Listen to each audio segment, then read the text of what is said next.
नमस्कार, मैं हूं कमलेश। हमारे खास कार्यक्रम एक मुलाकात में आपका स्वागत है। सुप्रीम कोर्ट ने एक व्यवस्था दी है कि अब देश की जो लोकल लैंग्वेज है उसमें जो भी निर्णय आज की तारीख में सुप्रीम कोर्ट से आने हैं उनको सबको अनुवादित करके लोगों के समक्ष रखा जाएगा ताकि लोगों को समझने में असुविधा न हो। अमूमन यही होता है कि अंग्रेजी में जजमेंट आते हैं तो उसको लोग समझ नहीं पाते और वो कहीं ना कहीं आश्रित हो जाते हैं अधिवक्ताओं के या अंग्रेजी दांव पे। इसलिए जरूरी समझा जा रहा था और वो एक व्यवस्था सुप्रीम कोर्ट ने दी है। इसके अलावा देश में जो इस वक्त खूब चर्चा चल रही है अल्पसंख्यक बहुसंख्यक की, कुछ बाबाओं को लेकर के भी खूब बहुत सारी बातें चल रही हैं। देश में इस समय जो वातावरण बना हुआ है उसमें ये कहा जा सकता है कि जब लोग आपस में बातचीत करते हैं तो उसका टॉपिक एक नहीं होता, कई हो जाते हैं। यानी इस समय विषयों की भरमार है।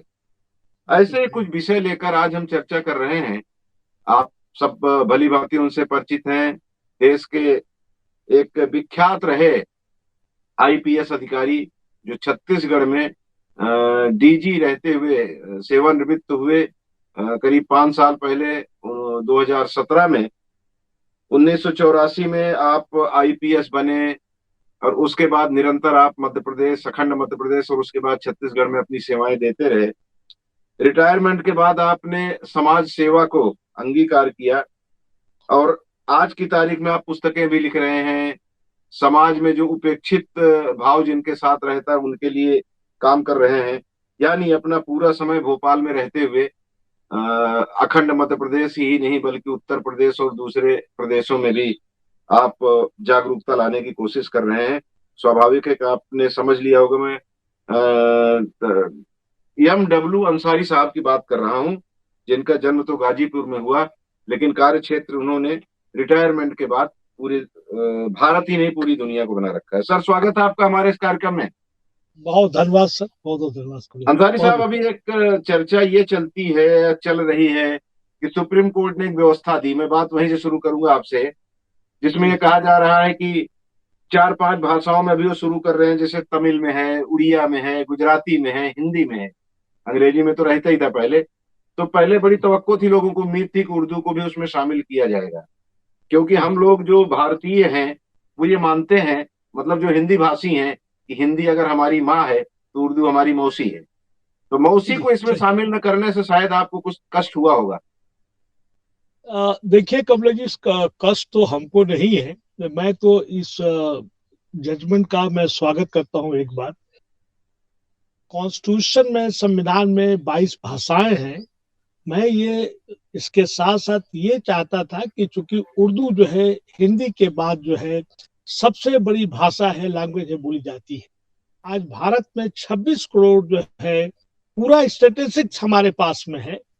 कोई ऐसा प्रदेश नहीं है जहां पे उर्दू भाषी नहीं है। मेरा आपके माध्यम से ये गुजारिश है कि ये चार जो लैंग्वेजेस है, हिंदी है, उड़िया है, तमिल है, गुजराती है, उसके साथ साथ में तेलुगु में भी, मलयालम में भी और उसके साथ साथ में बंगाली में भी ये जजमेंट आना चाहिए ताकि आम जनता को इसका लाभ मिल सके। क्योंकि उर्दू जो है भाषा जो है, अगर आप नवल किशोर, मुंशी नवल किशोर साहब की अगर उस कौल को याद करें, जिन्होंने अपने लेख में ये लिखा है कि भारत के तमाम मुजाहिदे आज़ादी को एक प्रेरणे में रख दिया जाए, उर्दू भाषा को एक साथ रख दिया जाए, तो उर्दू भाषा का प्रेरणा भारी होगा। और आज हिंदी के बाद उर्दू जो है सबसे ज्यादा बोले वाली भाषा है, तो इसमें उर्दू को भी शामिल करना चाहिए था, उर्दू में भी जजमेंट आना चाहिए। और ये कोई मुश्किल काम नहीं है।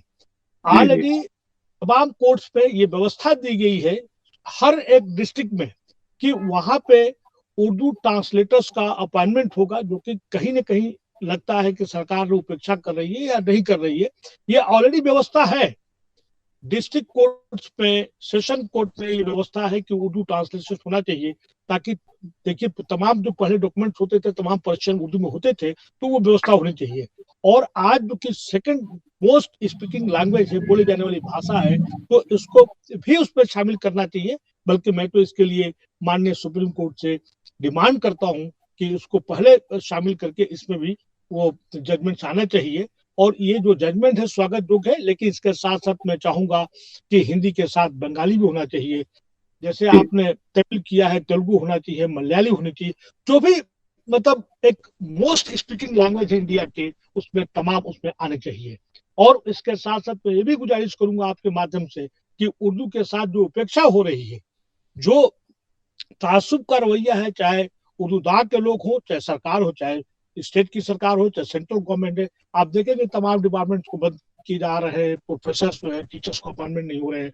उर्दू ने साफ मतलब उर्दू जो सब्जेक्ट्स की जो किताबें हैं, जो साइंस और टेक्नोलॉजी में है, बायोलॉजी में है, मैथमेटिक्स में है, कहीं पे उपलब्ध नहीं कराया जाए। मैं आपके छत्तीसगढ़ में अभी हूँ, मैं छत्तीसगढ़ में कल मैं उर्दू एकेडमी के चेयरमैन से बात की मैंने। अब मैं क्या जी बोलूँ, जी इसी पैथेटिक कंडीशन के मालूम हुआ कि उर्दू में किताब ही नहीं है, 9, 10, जी 11, 12 की नहीं है। बुक निगम जी बनाया गया है, और बुक जी निगम जब ये पूरा गवर्नमेंट ने व्यवस्था दे रखी है कि 10th क्लास के बच्चों को तमाम बुक्स जो है फ्री दिए जाएंगे, तो उर्दू की किताबों के साथ ऐसा रवैया क्यों है, ऐसा तासुआना रवैया क्यों है? उर्दू की किताबें क्यों नहीं मुहैया करे जा रही? मैं जब उनसे सवाल किया तो कुछ नहीं बोलने को तैयार है। मैंने कहा कि उर्दू बोर्ड का जो है कॉन्स्टिट्यूशन जो कॉन्स्टिट्यूट करना था, उसमें कितने उर्दू जानने वाले हैं, वो भी नहीं किया। मैं तो आपके माध्यम, चूंकि सुप्रीम कोर्ट की आपने बात कही है, तो सुप्रीम कोर्ट से ये सवाल करता हूँ, आप उन्हीं से पूछिए कि ट्रांसलेटर्स वहां पे उर्दू के ट्रांसलेटर कितने अपॉइंटमेंट है, और उसकी जी जी वैकेंसी जो है क्यों नहीं की जा रही है, और उसका जी भर्ती क्यों नहीं हो जा रहा है, नए पोस्ट क्यों नहीं सक्षम की जा रहे हैं? जी अंसारी साहब आपको बीच में रोक रहा हूं मैं, क्योंकि केंद्र जी में जी भारतीय जनता पार्टी के नेतृत्व वाली सरकार है। तो कई बार इस तरह का संदेह प्रकट किया जाता है कि शायद वो भाषा को भी जाति और धर्म के हिसाब से देखती है, ऐसा कहा जा सकता है या कहा जाता है। लेकिन प्रदेश में छत्तीसगढ़ में तो कांग्रेस की सरकार है, यहाँ क्यों उर्दू को महत्व नहीं मिल रहा है फिर? जैसा आप किताबों की बात कर रहे हैं कि किताब नहीं है, या जितना तवज्जो मिलना चाहिए नहीं मिल रही है उर्दू को, तो क्या माना जाए इसको कि सब जगह वही स्थिति है?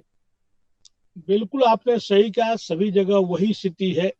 और थोड़ा बहुत अगर देखा जाए तो महाराष्ट्र और अपने आंध्रा और तेलंगाना में थोड़ा सा बेहतर है, लेकिन हिंदी भाषी जो स्टेट कहलाते हैं, उत्तर प्रदेश में तो उर्दू सेकंड लैंग्वेज है, बिहार में सेकंड लैंग्वेज है, बिहार में सेकंड लैंग्वेज है।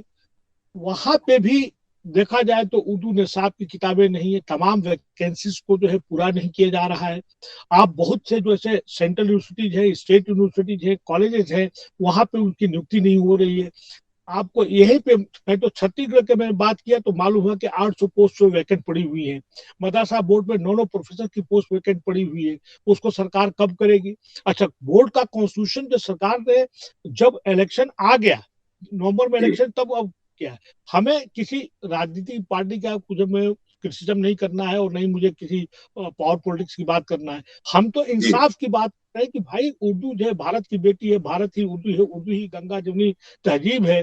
उर्दू जो है हमारी भारत की शनाख्त है, पहचान है, हमारी भारत की शान है। और आज एक बहुत बड़ी बात जो आपके माध्यम से कहना चाहता हूँ, लोगों को ये कहना है कि जिस तरह से उर्दू ने जंग आजादी में बढ़ चढ़ के भाग लिया, आज उर्दू भाषा को अगर प्रमोट किया जाए तो भारत के समाज में जो समरसता, आपसदारी, भाईचारगी आएगी। देखिए, उर्दू मैं ये नहीं कहता कि उर्दू सब कुछ है, लेकिन उर्दू जो है पार्लियामेंट की शान है, महफिल की शान है। कोई ऐसा क्लब नहीं है जहां पे उर्दू के बगैर लोगों का काम चलता हो। और उर्दू को लेके, उर्दू के स्क्रिप्ट को लेकर तमाम तरह की अनर्गल बातें की जाती हैं। ये सब चीजें नहीं होनी चाहिए। भाषा से लोगों को जो तासुब है वो ठीक नहीं है। लोगों ने एक बड़ी सोची समझी साजिश के तहत कह दिया कि ये मुसलमानों की अकलियत की भाषा है। भाई, अकलियत की बाप की बपोती थोड़ी है यार, ये मुसलमानों की भाषा थोड़ी है यार, मुसलमानों की बपोती थोड़ी है। भाषा सबकी है। इसमें नवल किशोर है, ब्रजनाथ चकपत है, फराग गोरखपुरी है, शाद साहब है, तमाम बड़े बड़े राइटर्स। ये अगर बता दूं आपके माध्यम से कन्वे करना चाहता हूं कि जामिन जहानुमा, उनके जो पहले एडिटर थे हरिहर दत्त थे, उसके मालिक थे सदा सुखलाल थे। आप उठा के देखिए, 99% जो है उर्दू अखबार के मालिक जो थे, सभी के सभी जो है हमारे नॉन मुस्लिम भाई थे, हमारे तमाम मुजाहिदीन आजादी थे, बड़े बुजुर्ग लोग थे, और उनको भी सल्यूट करता हूँ।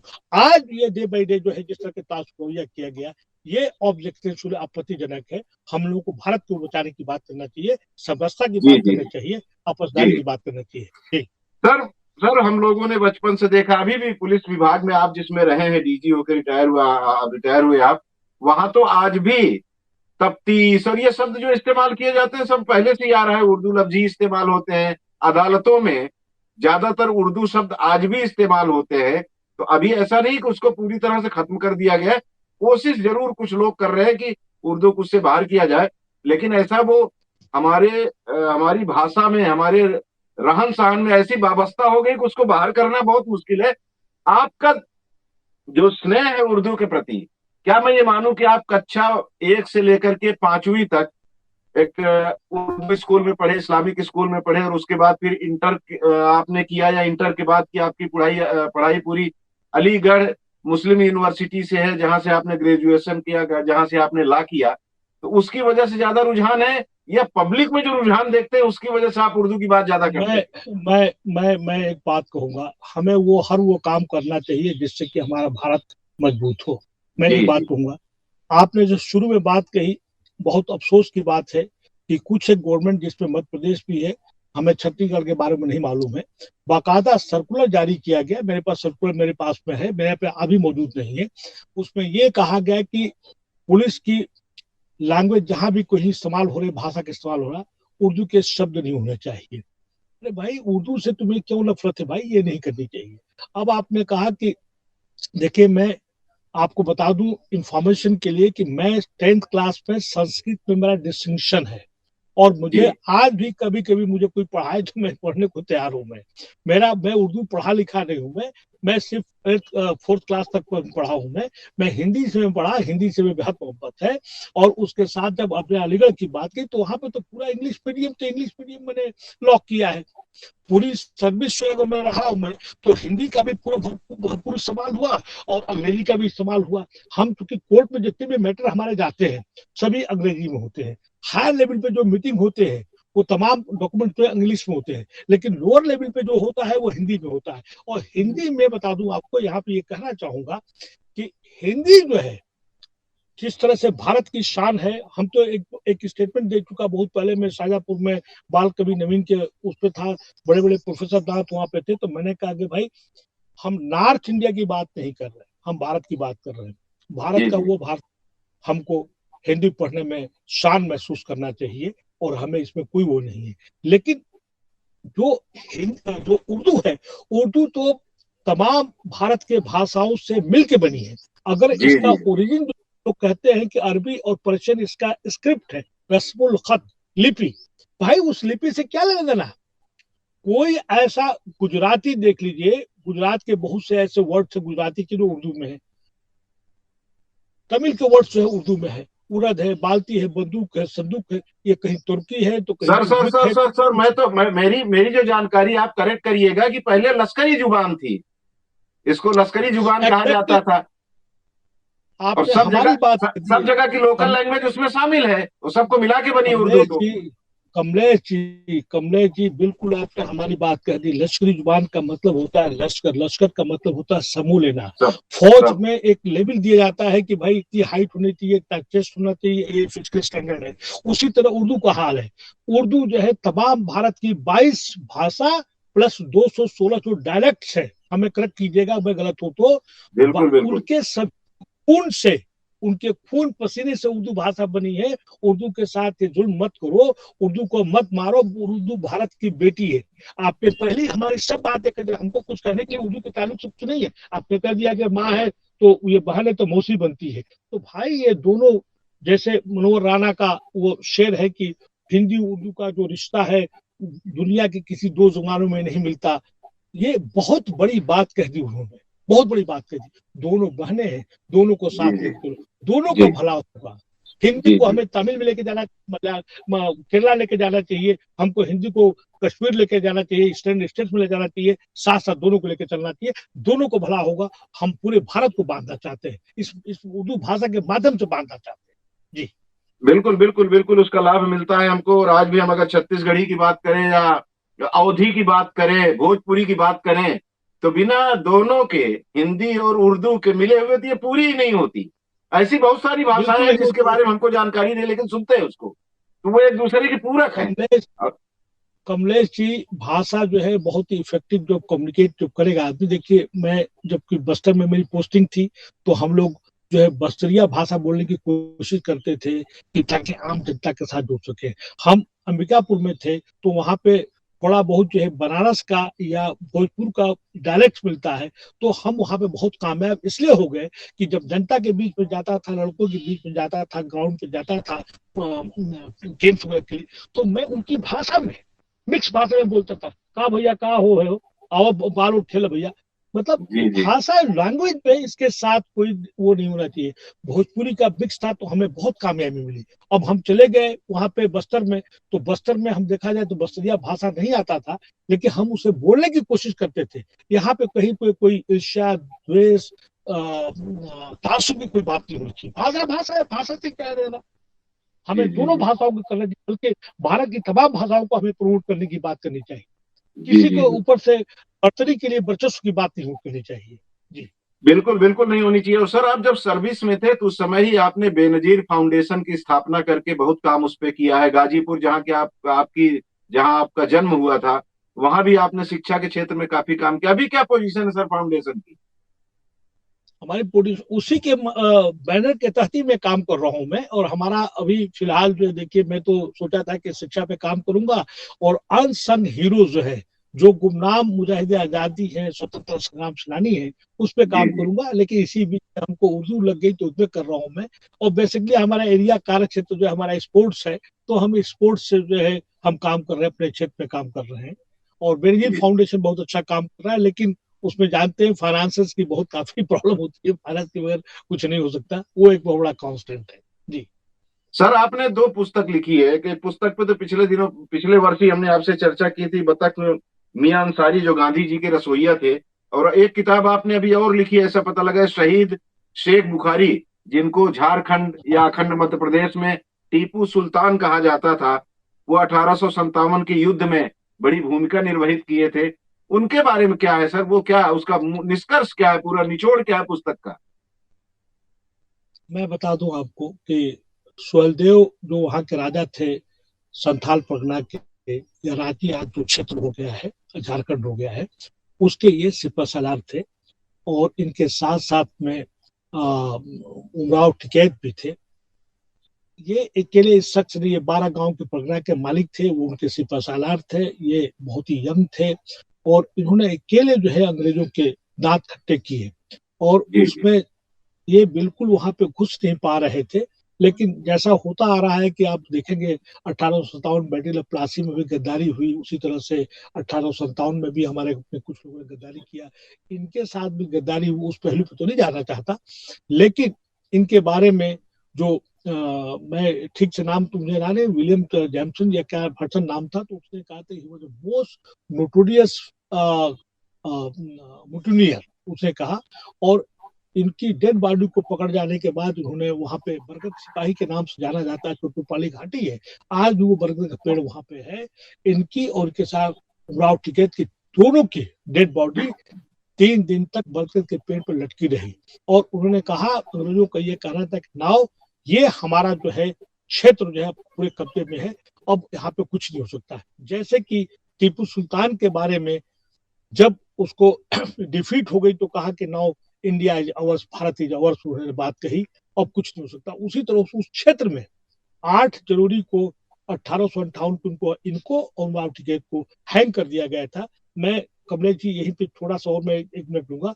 हमारी जी सिर्फ ये आपके माध्यम से गुजारिश है कि हमको साझी विरासत को याद करने की बात करनी चाहिए, बचाने की बात करनी चाहिए। मैं आ रहा हूँ सर, उस जब पे आ हम रहा हूँ, उस पे आ रहा हूँ। शेख वो शेख जी शेख भिखारी को जब हम याद करते हैं, तो जी उमराव टिकैत को भी याद करना चाहिए, राजा सुहेलदेव को भी याद करनी चाहिए, और उनके साथ के तमाम जो साथी थे उनको भी याद करनी चाहिए। ये मेरा कहना था कि हमें साझी विरासत के लिए दोनों को साथ साथ लेके चलना, दोनों को साथ साथ लेके चलना।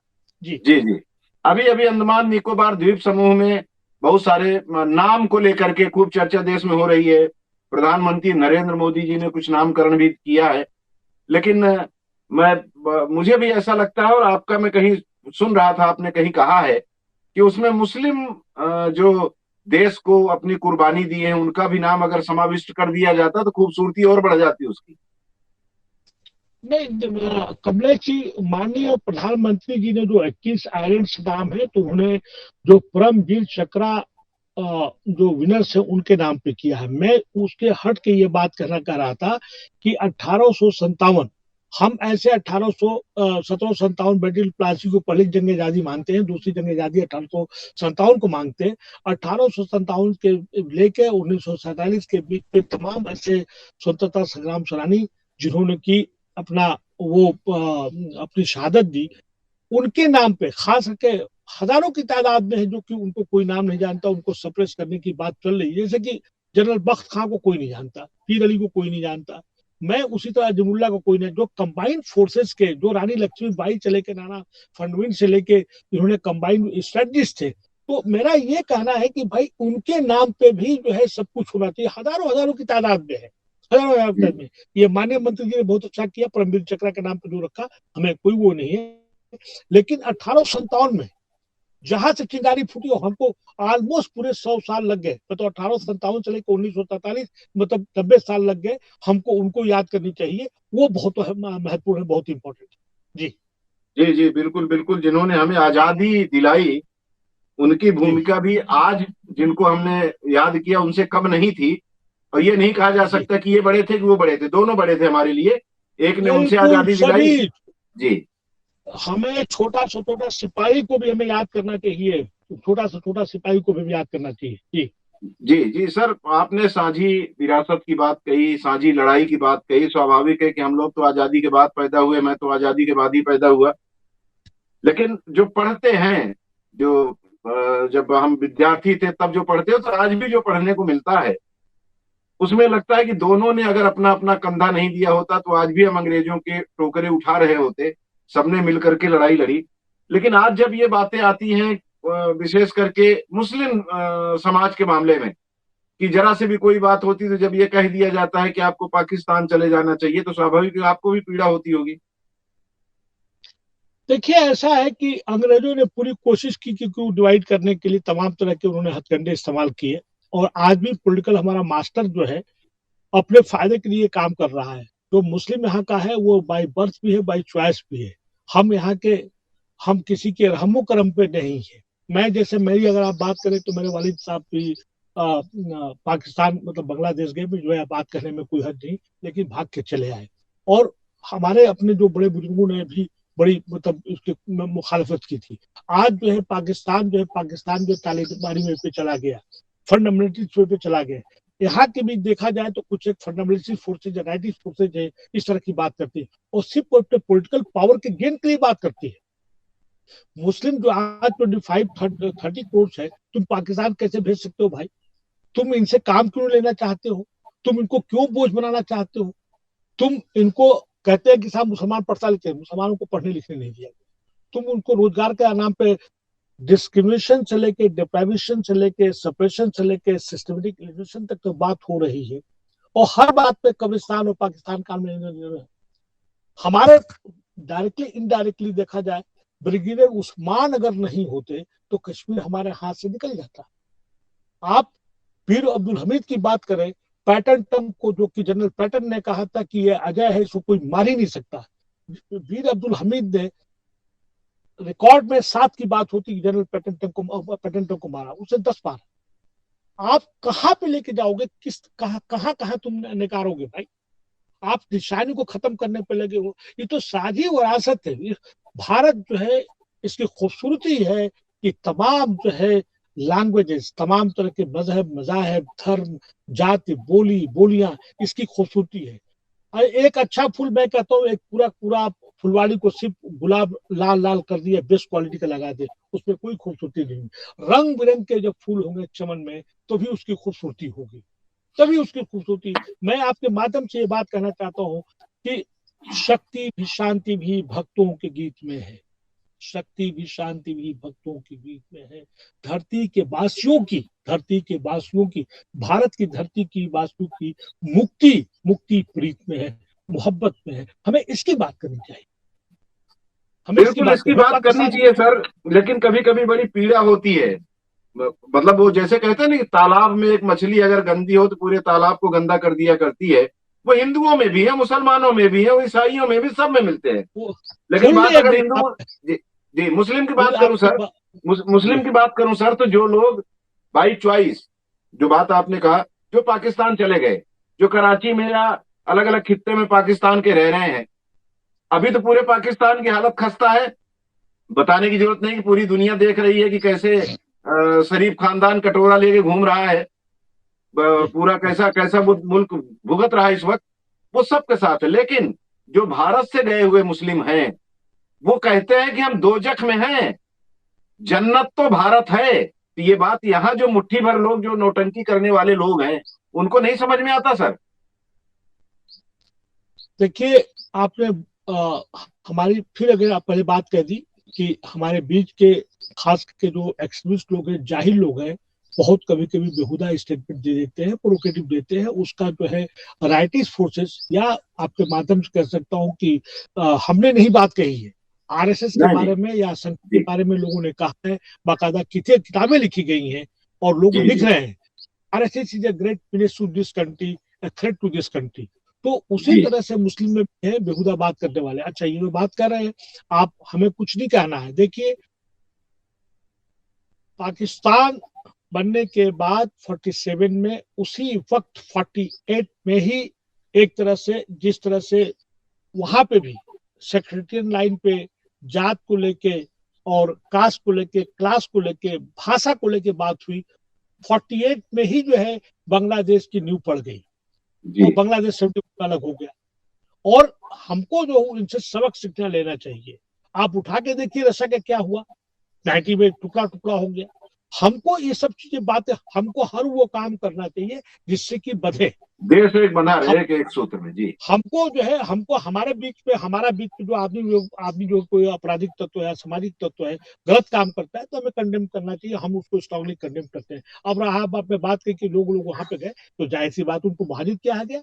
उनको कहा गया कि भाई ये बाहर से आए हैं। यहाँ के लोग जो बांग्लादेश पे गए, ईस्टर्न यूपी के, बिहार के लोगों का, उनको बिहारी कहा गया। आज भी मैं समझता हूँ कि लगभग 12 लाख या 8 लाख जो है वहां पे कैंप में पड़े हुए हैं। उसका एटीट्यूड जो रवैया जो सरकार 71 के बाद से आज 2023 आ गया, आज भी उस गवर्नमेंट की, चाहे वो जनरल खालिदा जिया की हो, चाहे हसीना वाजिद की हो, किसी की जो सरकारें आई हैं, उनका एटीट्यूड पॉलिटिकल लेने के लिए, खैर उन्होंने गलती किया, भाई माफ कर दो, वहां के सिटीजन है, उनको तो बेहतर देना चाहिए। और पाकिस्तान ने उसको नकार दिया। पाकिस्तान को तो जो एड दिया गया ऑल ओवर वर्ल्ड, जो हेल्प आया करने कराने के लिए, वो पैसा तक नहीं पाके उनको बांग्लादेश को दिया। ये सभी डॉक्यूमेंटेड है, जी सभी जी जी जी डॉक्यूमेंटेड। जी हाँ, जी कुल मिला के जो माइनॉरिटीज में है वो सफर करता है, जो माइनॉरिटीज में होगा सफर करेगा।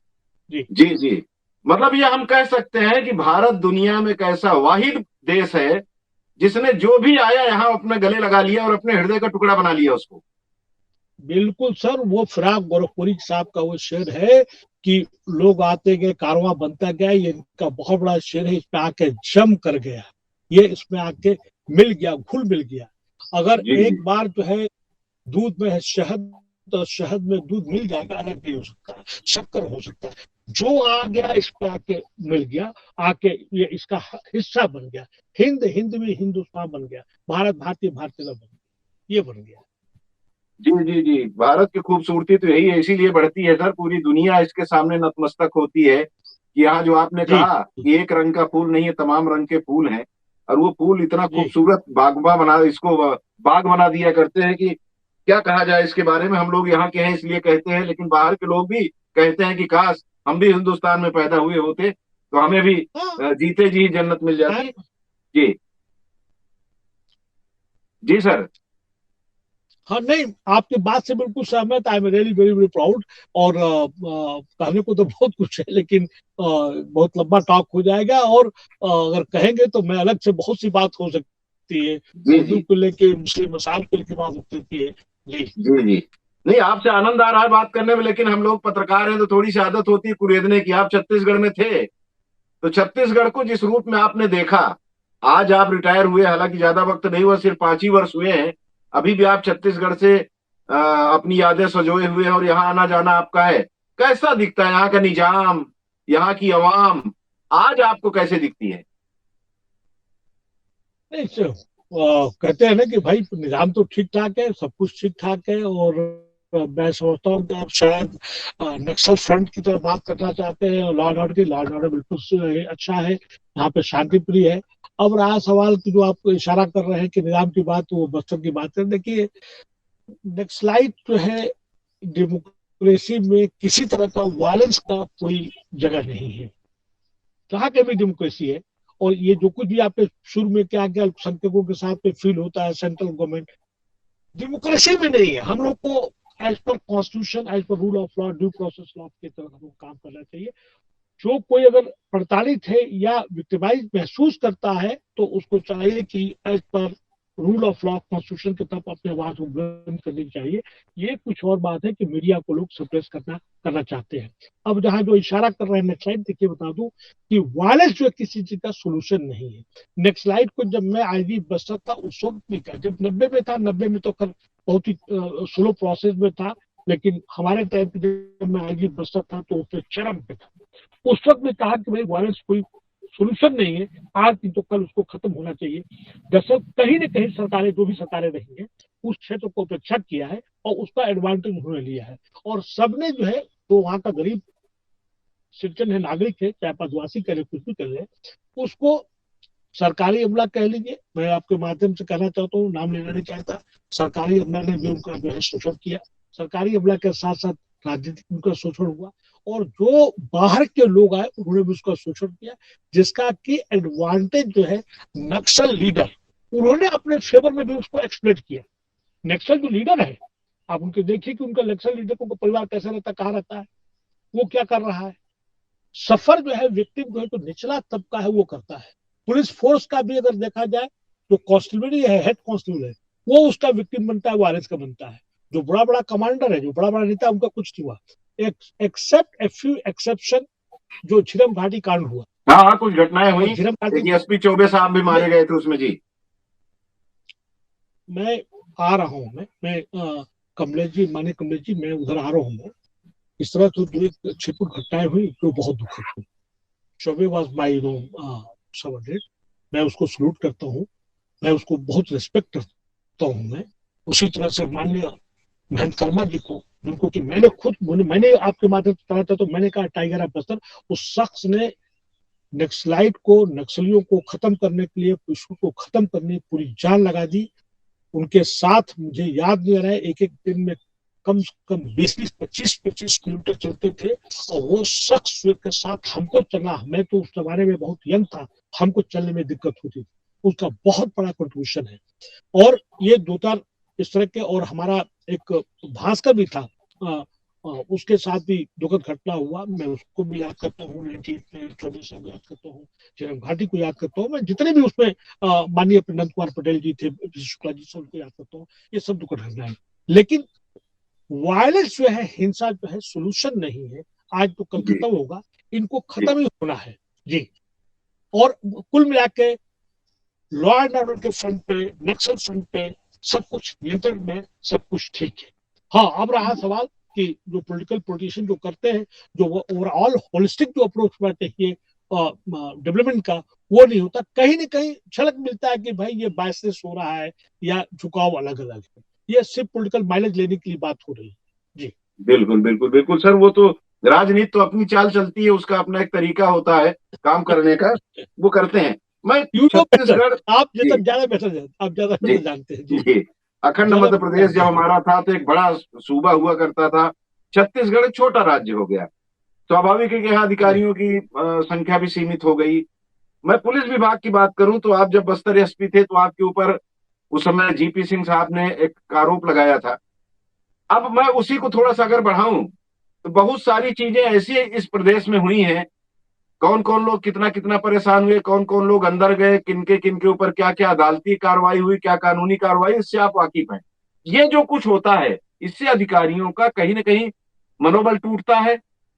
राजनेताओं की अगर वो चक्की बन जाते हैं, उनके इशारे पे चलने लगते हैं, तो उनका करियर भी बर्बाद होता है। ये भी तो अनुभव कर रहे होंगे आप। अभी बहुत कुछ है, बहुत लोगों का नाम लिया जा सकता है। नहीं, मैं बताऊँ आपको कि मैं, क्योंकि ऑलमोस्ट 34 ईयर सर्विस किया हूँ, मैं इस तरह के जी जिंदगी में बहुत वो क्या है। आप यकीन कीजिए कि मैं बिल्कुल खुल के मैं कहता हूँ, मैं कि मैं किसी तरह से उस पर जिम्मेदार नहीं हूँ। जो हमारा सिपाही की बात होती थी, हमारा पाप ये था, हमारा गुनाह ये था कि वो हमारे बंगले पे उसकी ड्यूटी थी। नंबर जी दो जो है हमारे क्षेत्र का, उसका एडवांटेज हमारे, मैं नाम नहीं लेना चाहता, अधिकारी ने लिया, जबकि उस पर मैंने खुद लगाम लगाई थी कि भाई ये हमारे जीपी टाइम पे ये सिंह, सब नहीं जीपी हो सिंह ने सकता। लिया तो जीपी सिंह खुद कैसे अभी गुजर रहे हैं किस स्थिति से, बताने की जरूरत नहीं है। नहीं, मेरी बात मैं गुजारिश कर रहा हूँ, मैं आप हमारे दोस्त वगैरह साथी वगैरह है, मैंने कहा कि भाई हमको दो चार चीजें से बहुत सख्त नफरत है। जैसे बच्ची के साथ अगर तुम जाति होता है, औरतों के साथ तुम जाति होता है, हमारे नाक के, बाकी जो तुम्हें करना हो करो, हम कोई भगवान खुदा अंबिया उलिया नहीं कि हम जो समाज सुधारक हैं, लेकिन एक लाइन खींचने के बाद ये काम होगा ये नहीं होगा। मैंने कहा भाई ये सब नहीं होगा। और मैं आपके माध्यम से कहना चाहता हूँ, देखिए एक यहाँ पे बहुत बड़ा कांड हुआ, मैं उधर नहीं जाना चाहता। एक बहुत जी बड़ा जी कांड हुआ, उसमें हमारे साथ जो जाति हुई है, मैंने कितना जी सफर किया किसी को नहीं मालूम, अगर वो नाम लेने में कोई हर्ज नहीं। लिली कुजूर खान, आज देखिए कि हमारे खिलाफ पूरा एक अधिकारी वर्ग का लॉबी हमारे खिलाफ हो गया, जी जी तमाम पॉलिटिशियन हमारे खिलाफ हो गए, जो यहाँ के मुखिया थे वो हमारे खिलाफ हो गए। उस शख्स को, एक तो उस लेडी के साथ में न्याय मिला, सेशन कोर्ट से उसको सजा मिली, हाई कोर्ट ने उसको सजा दिया, सुप्रीम कोर्ट ने उसको अपहेल्ड किया, किसी ने वो बात नहीं करने की बात की। अब हमारे साथ की बात, भाई हमारा बीच पे, जैसे मैं यहाँ पे बंगले पे हूँ मैं, और हमारे बंगले पे जो हमारा नौकर चाकर है या हमारे जो स्टाफ है, हमारे भाई बंधुओं को गलत काम करता है, और मैं भोपाल में पड़ा हूँ या मैं कहीं बाहर हूँ, तो मैं उसके लिए कैसे जिम्मेदार हो सकता हूँ? हाँ ठीक बात हो, अनलेस तो कि वो वो जो जिम्मेदार होगा जी। नहीं नहीं, मैं सर ये कहना है कि मैं जानकारी है, मैंने रोकने की कोशिश नहीं किया। अगर मेरी कॉम्प्लिसिटी है, अगर मेरा कोल्यूजन है, मैं उसका षड्यंत्रकारी हूं, मैं कहा मैं नॉलेज है, सब कुछ है, और उसके बाद रोकने की बात नहीं कर रहा हूं, तो मैं जिम्मेदार हूं। भाई हमें वो आप बस्तर एसपी का, आईजी का बंगला जाके देख लीजिए, 1 सवा एकड़ में बना हुआ है। जवान जो है सामने गेट पे रहता है, पीछे रहता है, उस जमाने शर्म पे थी, मतलब टेक्सलाइट। और हमें तो याद भी नहीं, कि हमें तो जवानों का नाम भी याद नहीं, क्योंकि मैं अकेले रहता था, रात दिन भागता था मैं। हमारा ये था कि हम इसे करके आई टुक इट चैलेंज, और मैंने कहा कि उसको खत्म करके रहेंगे। अच्छा, हमारे बहुत से जो चीजें आज भी लोग हमें याद करते हैं, वहाँ का एसपी आईजी ने मुझे कल ही मुझे टेलीफोन किया कि सर आप आ जाते, बड़ी मेहरबानी होती है, आप एक टॉक रख पाता। वहाँ के एसपी ने हमसे बात किया, डीआईजी वहाँ पे कमलोचन कश्यप है दंतेवाड़ा में, कहा कि सर एक दिन के लिए आ जाए तो बड़ी मेहरबानी। तो मैंने कहा भाई टाइम नहीं है, फिर कभी आएंगे, जब कोई बच्चों से बात, मतलब स्टाफ से बात करना होगा, फोर्स से बात करना, मैं आने को तैयार हूँ। लेकिन मैं कहीं भी जिम्मेदार नहीं।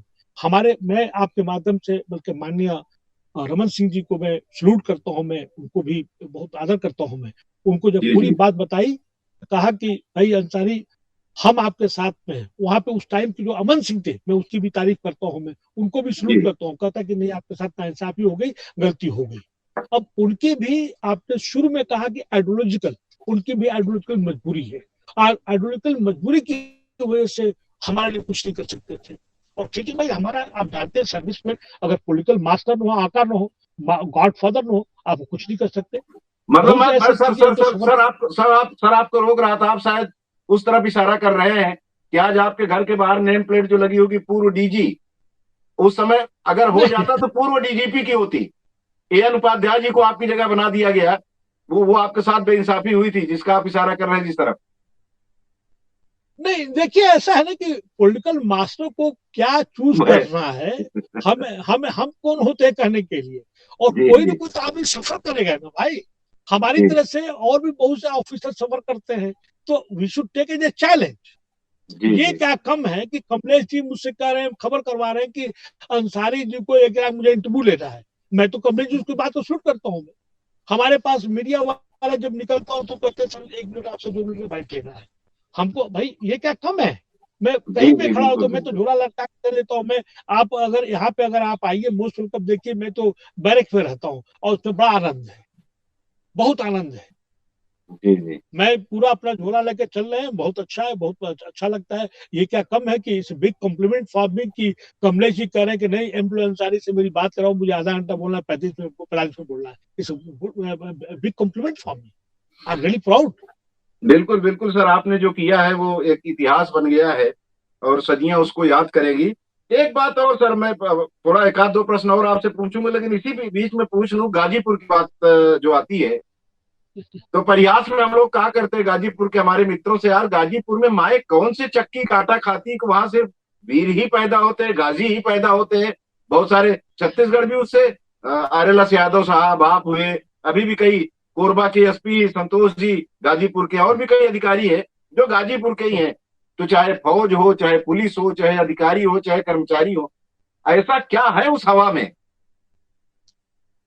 देखिए, उस एरिए के मैं तो ये कहता हूँ कि वहां पे माननीय अपने ब्रिगेडियर उस्मान का नाम लिया, बल्कि आपके माध्यम से जी कहना जी चाहता हूँ वहां पे एक रिक्रूटमेंट सेंटर होना चाहिए। और बता दूं आपको कि आजाद हिंद फौज में कुल लगभग 18,000 की फोर्सेस थी। उसमें से ईस्टर्न यूपी और बिहार के जो उपला बेल्ट जो भोजपुर लैंड कहलाता है, लगभग 11 या 12,000 की फोर्स थी। और उसमें से भी मेजॉरिटी जो है अपने गाजीपुर के लोग थे। जी और एक जी बात जी। बता दूं आपको कि ऐसा नहीं है कि किसी एक विशेष वर्ग या जाति की बात, हमारे यहाँ का लोग जो है, चाहे वहाँ का खान पठान हो, चाहे वहाँ के भुयार भाई हो, या हमारे पंडित जी लोग हो, हमारे यादव भाई हो, कुशवाहा हो, और अब तो बता दूं आपको कि सभी जात मिलके, खास कुशवाहा यादव, आप देखेंगे कहीं न कहीं कोई ऐसा फील्ड नहीं है जहां पर उनका रिप्रेजेंटेशन नहीं। अब तो भोजपुर भाषा को, भोजपुरी को लेकर चलने वाले जो है ढेर सारे जो है हमारे यादव भाई गायक हो गए हैं, जो कि गाजीपुर को, ईस्टर्न यूपी को, देवरिया, बलिया बस्ती को, या पूरा भोजपुर लैंड को जो कराता है ना कि आरा हिले पट्टा हिले सारा जिले हिले, वे इसको भाषा को लेके चल रहे हैं। हमको जैसे ही जी लोग मानते हैं कि भाई ये बनास का भाई का, अरे भैया कहाँ का हो भैया, तो गाजीपुर के, अरे गाजीपुर में कहाँ का हुआ भैया। तो ये आपके माध्यम से, चूंकि ये मीडिया के लोग हैं, इस पे अलग से बात कीजिएगा। जी वो जी माटी में पता नहीं क्या चीज है। हमारे फादर जी खुद फ्रीडम फाइटर, हमारे बड़े भाई एयरफोर्स में, हमारे दूसरे भाई भी उसमें ऑल इंडिया सर्विस में थे, लेकिन छोटे पे चले गए, प्रोफेसर हो गए। हमारे यहाँ कुश्ती का बहुत बड़ा रवाज है। हम अपने गांव में जाता हूँ तो भैया मैं कहता हूँ कबड्डी और कुश्ती को प्रमोट करो तुम लोग, सब जूनियर जूनियर गेम्स को तुम प्रमोट करो, हमारा हर बच्चा बच्चा जो पूरे भारत में छा जाएगा, पूरा चारों तरफ गाजीपुर गाजीपुर दिखाई देगा। जी लेकिन जी जी जी। हमारे यहाँ जाते कॉन्ट्रडिक्शन कहीं कहीं है, लोगों को समझ में नहीं आता, विरोधाभास भी तो कई जगह पे है। जी, मतलब वहां आपने ये बहुत कह लिया अच्छा जाए, सवाल किया है। जी सर, वहां ये कह लिया जाए कि गंगा के पानी की वो तासीर और वहां की मिट्टी की जो तासीर है, वहां कैप्टन हमीदों की कमी नहीं है, निश्चित, अंसारियों की निश्चित, कमी है। बस एक निश्चित। अंसारी को छोड़ दिया जाए तो एक, नहीं एक नहीं नहीं, अंसारी देखिए परिवार को एक छोड़ मिनट, दिया जाए। मैं जी मैं उस पहलू पे नहीं जाता। जी मैं एक बात बता दूं, उनके खानदान से 22 फ्रीडम फाइटर्स है, 22 फ्रीडम फाइटर्स है। जी जी जी और बहुत से चीजें आपने शुरू में कह दिया कि एक आदमी गलती की, एक मछली गलती कर दी, और उसमें भी कहीं ना कहीं उसको सबको हमको देखना पड़ेगा, हमारी अप्रोच होलिस्टिक होनी चाहिए। जी जी जी ब्रिगेडियर उस्मान वहां से, नेमतुल्ला अंसारी वहां पे, शफकतुल्ला अंसारी वहां से, डॉक्टर मुख्तार अंसारी वहां से, और उसी खानदान के अफजाल अंसारी भी है, दो दो बार एमपी रहे, 5 बार शायद एमएलए रहे हैं, काम भी कर रहे हैं। या कोई खास बात होगी जनता उनको चुन के ला रही है। पूरा बिल्कुल दलित बिल्कुल जो है, बिल्कुल। मैं आपको बताऊं तो पूरा दलित ओबीसी जो है, और खास करके जो निचला तबका जो है, मल्लाह है, नाई है, धोबी है, मोची है, जो भी मतलब ये निचला तबका उनके साथ में है। कोई खास बात तो है।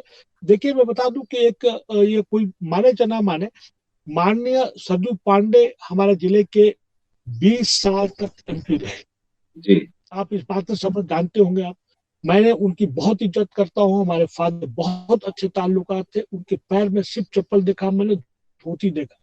और आप यकीन नहीं करेंगे, एक बार नहीं 3 बार उनके घर पे जब गया, खपड़ेल, पता नहीं आप खपड़ेल क्या पोजीशन के लड़कों से मेरी मुलाकात की है, फादर ने भैया मुझे नीचे जो है चटाई बोरे पे बैठे खाना खाते देखा मैंने उनको। और जब जब वो आए हमारे घर पे, हमारे घर पे कोई सोफा सेट उस जमाने में नहीं होता था, खटिया पे बैठते थे, और वो एक चौकी होती थी, चौकी पे चप्पल उठा के, पैर उठा के बैठ जाते थे।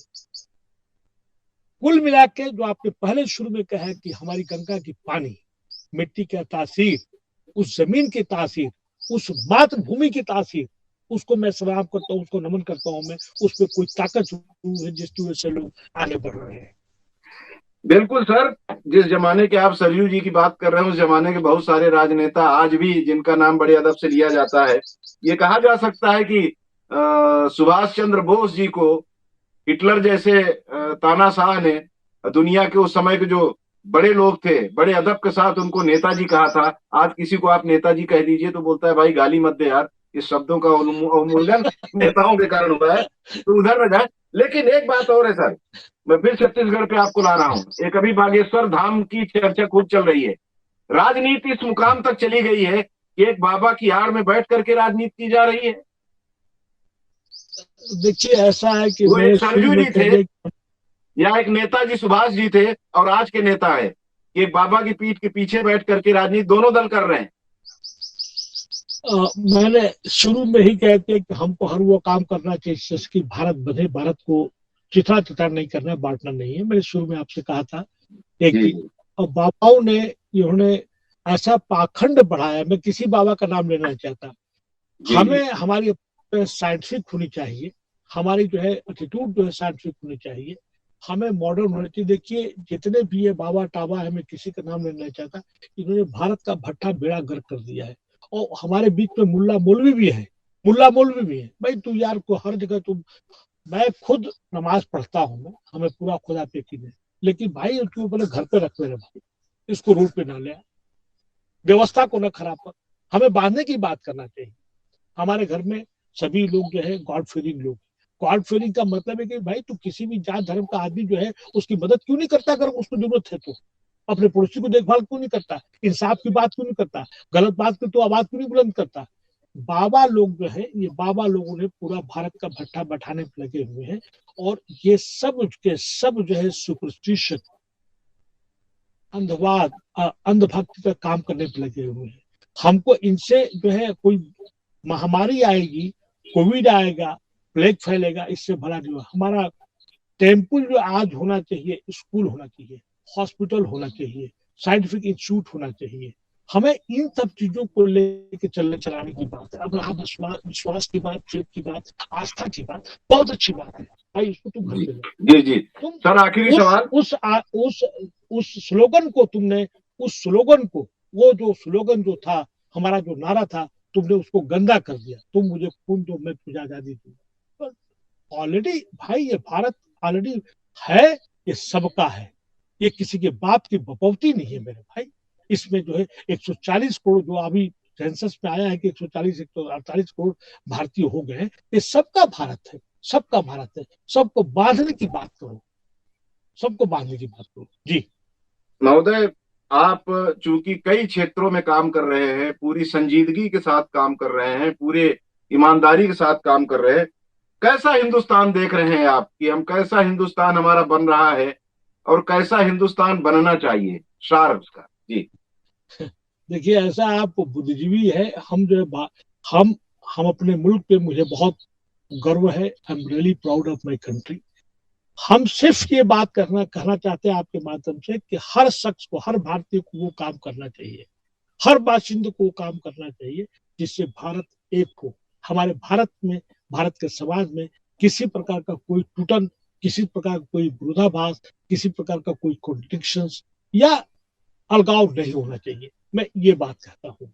हमें आपसदारी की बात करना चाहिए, हमें भाईचारे की बात करनी चाहिए, हमें आपस की मेल मिलाप की बात करना चाहिए, हमें गंगा जमुनी तहजीब की बात करनी चाहिए जी। बिल्कुल बिल्कुल सर, यही हम सबकी इच्छा है कि देश खूबसूरत बने। आप ऐसे ही स्वस्थ रहें, मस्त रहें, और जो आपकी मुराद है, ईश्वर आपको मुराद पूरी करने में आपकी मदद करें। बहुत बहुत धन्यवाद सर वेल समय दिए। सर,